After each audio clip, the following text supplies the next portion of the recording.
بسلسلہ تغزل novel by زینیا Sharjeel. رات کے 12 بجے کا وقت تھا۔ سنسان سڑک پر 5 سے 10 منٹ بعد کسی گاڑی گزرنے کی آواز آتی۔ وہ ہر تھوڑی دیر بعد کسی اندیشے کے تحت پیچھے مڑ کر ایک نظر ڈال لیتی۔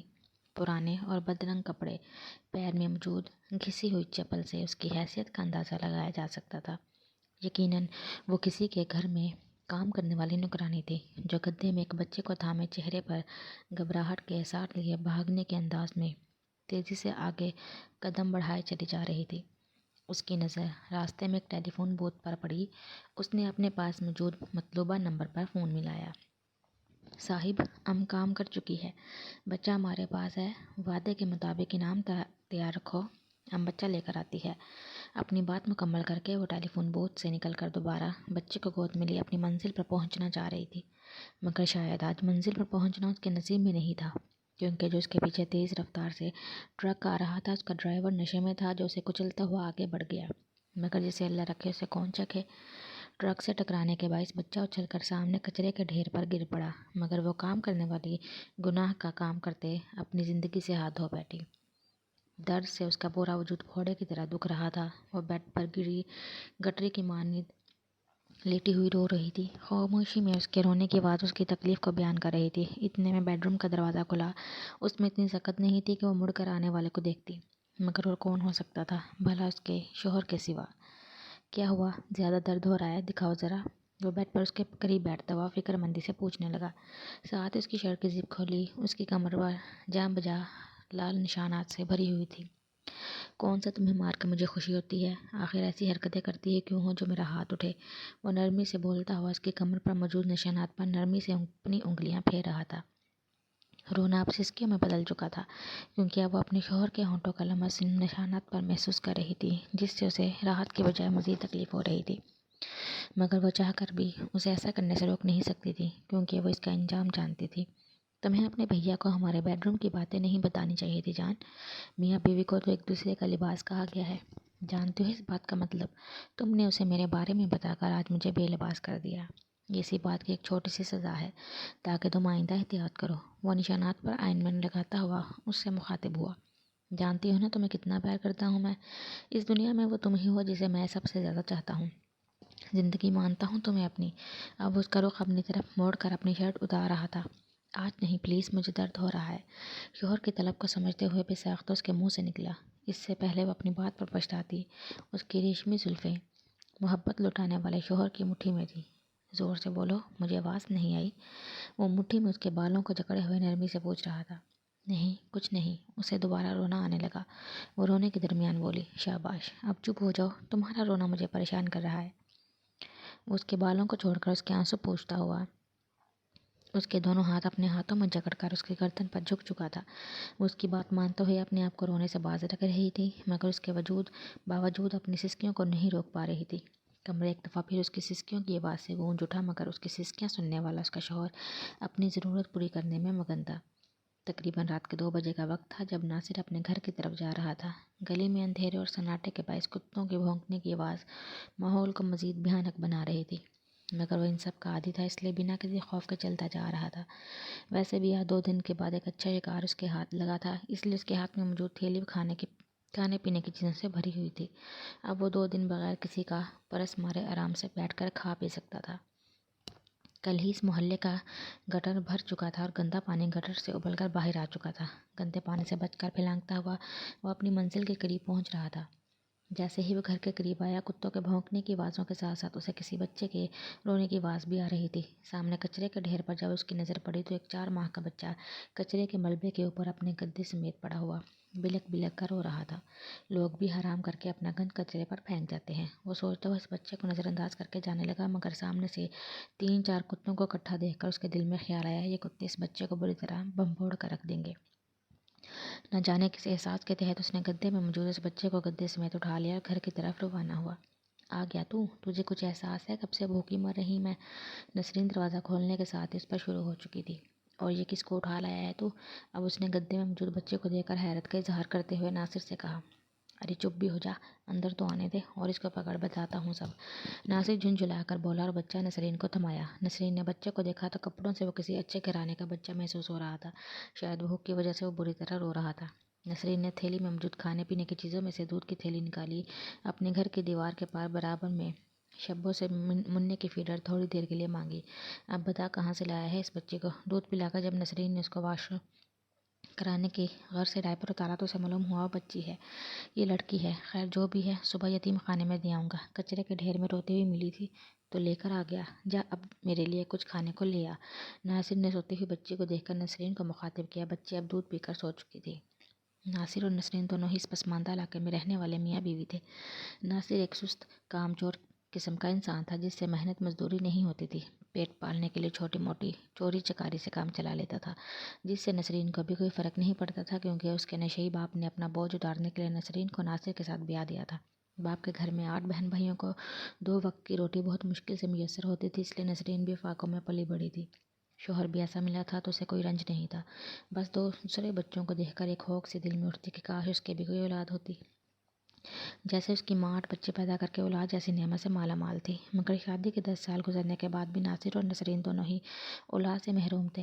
سوتی ہوئی بچی پر نسرین نے نظر ڈالی۔ میں اس کو یتیم خانے میں نہیں دینے والی، یہ میں تجھے بتا دیتی ہوں، اسے تو میں پالوں گی۔ بچی کا ماتھا چوم کر وہ اونگتے ہوئے ناصر سے بولی، کون رہتا ہے بھائی اس گھر میں جو اتنے برے طریقے سے چیخ رہا ہے؟ جنرل اسٹور پر راشن لیتے ہوئے گاہک نے دکاندار کو مخاطب کرتے ہوئے پوچھا۔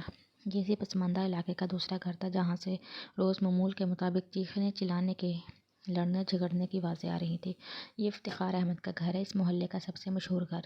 یہاں تو ہر دوسرے دن لڑائیوں کی آوازیں آتی ہیں، شاید آپ نئے آئے ہو اس محلے میں، آہستہ آہستہ عادی ہو جاؤ گے۔ دکاندار نے راشن سے بھرا ہوا شاپر گاہک کو تھماتے ہوئے کہا۔ گاہک ایک نظر اس گھر پر ڈال کر اپنے راستے ہو لیا، جہاں سے پیچھے آدھے گھنٹے سے ایک عورت اور مرد کے چیخنے کی آواز سنائی دے رہی تھی۔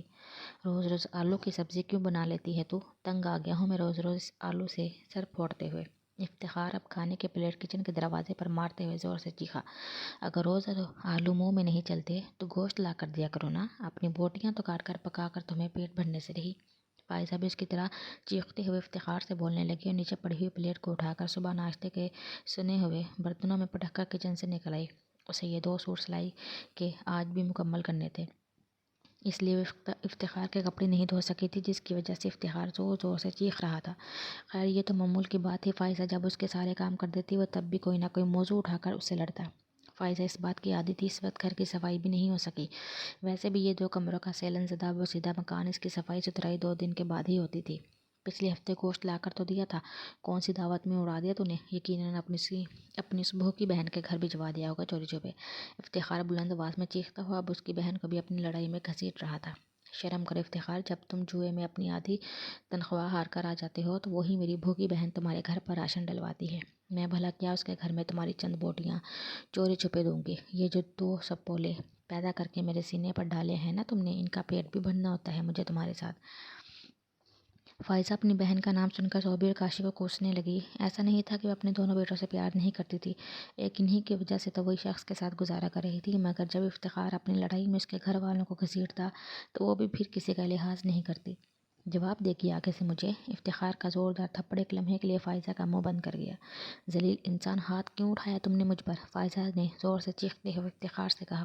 زبان چلائے گی، گالی دے گی تو مجھے؟ اب وہ لاتوں اور مکوں سے فائزہ کو مارتا ہوا غصہ ٹھنڈا کر رہا تھا۔ صوبی کاشی، کیسے ہو تم دونوں؟ یہ گورنمنٹ اسکول کا کچا میدان تھا جہاں دھول اڑاتے ہوئے بچے کھیل رہے تھے، وہیں قریب چبوترے پر لنچ بریک ٹائم میں وہ دونوں بھائی گھر سے لائے ہوئے اپنا ٹفن نکال کر پراٹھا کھا رہے تھے، تبھی سیرت ان کے پاس آئی۔ میں ٹھیک ہوں لیکن میں اپنا پراٹھا تمہیں ہرگز نہیں دوں گا۔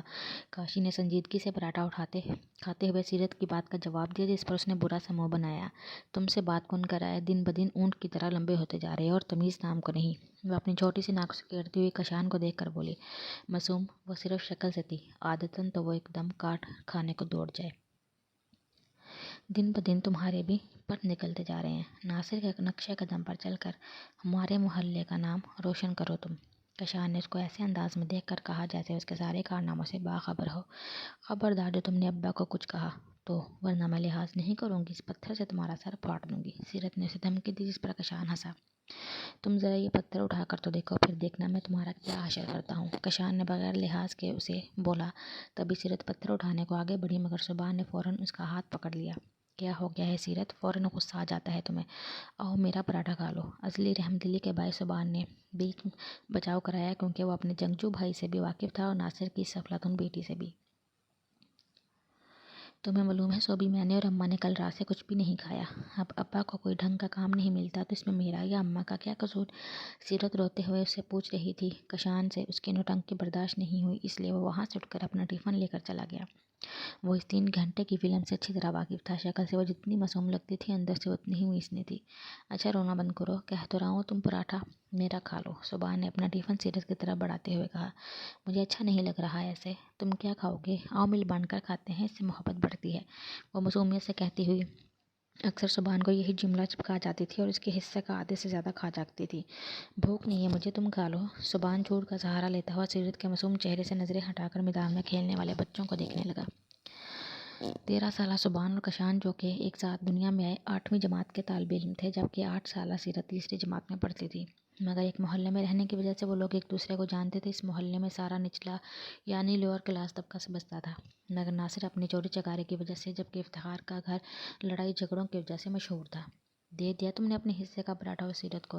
چھٹی کے وقت پیدل گھر جاتے ہوئے کشان سبحان سے پوچھنے لگا۔ بیچاری وہ رات سے بھوکی تھی کاشی، ناصر نے بہت خود غرضی سے کام لیا جو اسے یتیم خانے نہیں داخل کرایا، وہاں رہ کر اسے 2 وقت کی روٹی تو میسر ہو جاتی۔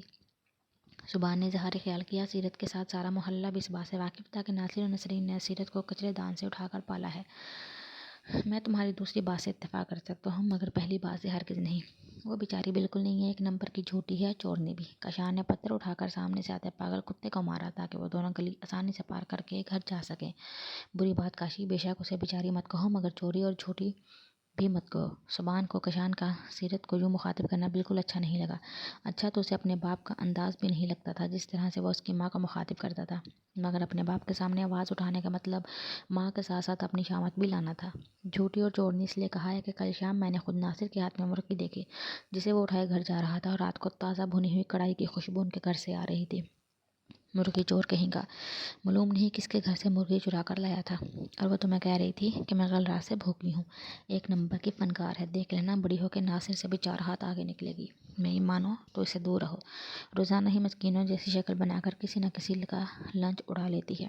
کشان نے سیرت کے اور بھی کارنامے سبحان کو سنائے تاکہ اپنے بھائی کی آنکھیں کھول سکے۔ ہاں مجھے معلوم ہے وہ بریک میں کسی نہ کسی کا لنچ اس کے ساتھ کر رہی ہوتی ہے، بلکہ 3 دن پہلے اس نے سر یاسر سے بھی پیسے ادھار مانگے تاکہ وہ اسکول کی کتابیں خرید سکے۔ سبحان افسوس سے کشان کو بتانے لگا۔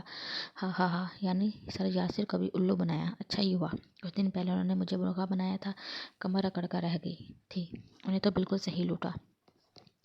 بالشت بھر کی یہ لڑکی، اور کام دیکھو اس کے، بڑی ہو کر تو یہ بہت بڑی چیز نکلنے والی ہے، کشان نے مزے سے تبصرہ کرتے ہوئے کہا، جو سبحان کو پسند نہیں آیا۔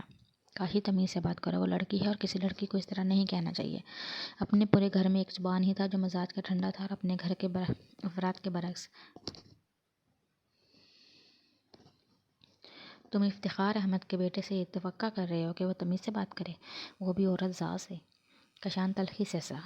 یہی سمجھ لو، افتخار احمد کا بیٹا اس کے دوسرے بیٹے کو عورت کی عزت کرنا سکھا رہا ہے۔ ویسے کل تم نے مبین کو کیوں مارا؟